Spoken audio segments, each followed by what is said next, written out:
All right, today we are diving into a truly terrifying Hindi horror story, one that's all about survival and what you're willing to do to achieve it. So let's step aboard the chilling chalawa train, also known as the Deceiver train. But before we get into it, I want you to think about this question as the story unfolds.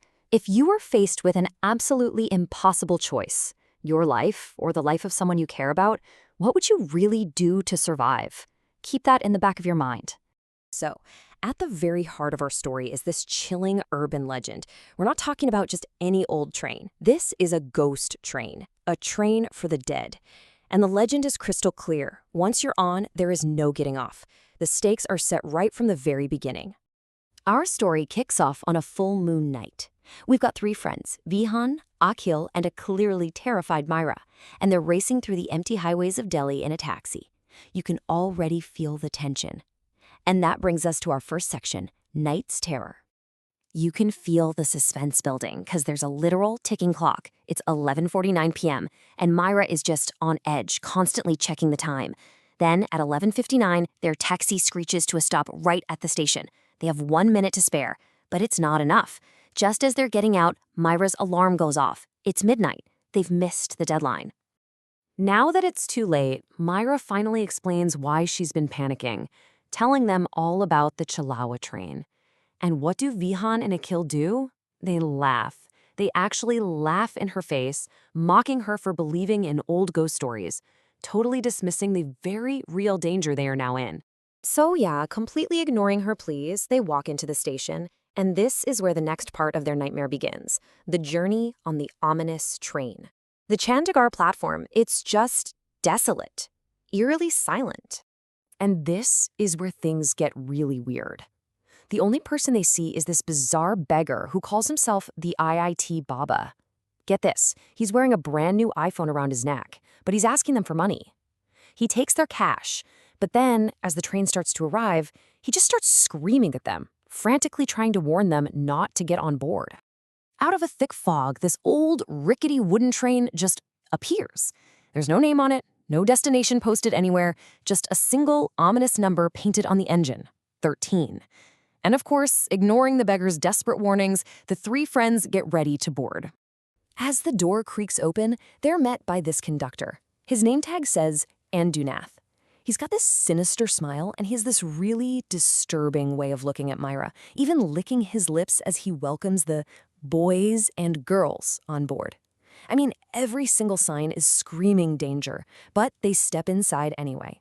The second they're inside, the train doors slam shut behind them, and the whole thing lurches forward.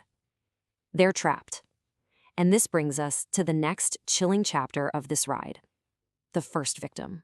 So they start walking through this dimly lit wooden car, and the coach is actually full of passengers, but something is just deeply, deeply wrong here. Who exactly are these other people on the train? Well, all the other passengers are just sitting there, completely silent, bolts upright in their seats. Their skin is as white as snow, they aren't breathing, their eyes are wide open, and they never, ever blink. And that's when Myra realizes with absolute horror, they're not among the living. They are sitting in a coach full of corpses. But Vihan, he's still convinced this is all just some big, elaborate prank. He decides he's going to force a reaction out of someone. So he walks up to a woman holding a child, both of them perfectly still, and he puts his hand on her shoulder to try and get her attention. And the instant he makes contact, bam, his body is hit with this massive jolt. He turns black, his hair stands straight up, and in a flash, he just collapses into a pile of ash on the floor. And right on cue, that sinister conductor, Andunath, appears out of nowhere, laughing like a maniac and shouting, "First ticket punched!" Okay, so Vihan is literally a pile of ash.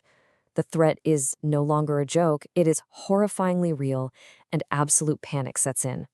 And that brings us to the next section, the price of survival. A terrified Akhil grabs Myra, screaming at her, begging her to find a way out. And that's when Myra remembers something her grandmother told her, a dark, terrible loophole in the legend. There is one way off this train, but the price is just unthinkable. You have to kill another living person and spill their blood onto the train's wooden floor. Only then will the train stop, and only for 2 minutes. And this right here? This is the impossible choice at the very heart of the story. The horror completely pivots at this moment. It stops being about a ghost train and starts being about what you are willing to do to the person standing right next to you just to save your own skin. And a kill? Wow. He doesn't even hesitate. With a cold, quick apology, he punches Myra right in the face, breaking her nose. As she's falling, he rips a wooden plank from a seat, looks down at her, and says, "If I am to live, you have to die." And he brings it down hard on her head. Her blood spills onto the floor, and with a horrible screech, the train grinds to a halt. The doors slide open. Akil, believing he's just murdered his friend and secured his own freedom, makes a run for the exit. But this is the chalawa train, the deceiver, and that brings us to the final act, the final deception. He reaches the open door, ready to jump to freedom, but he's not at a station. The train has stopped on a massive bridge, 50 feet above a dark, churning sea. He gets ready to jump for it anyway, but before he can leap, his 2 minutes are up. The door slams shut, and the train starts moving again, trapping him once more. He's confused, trapped, and then he feels someone behind him.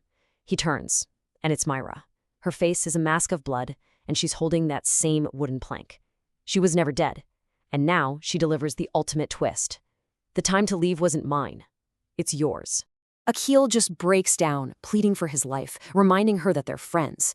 With tears streaming down her own face, Myra apologizes and brings the plank down on him, offering his life as the real sacrifice. The deceiver has become the deceived.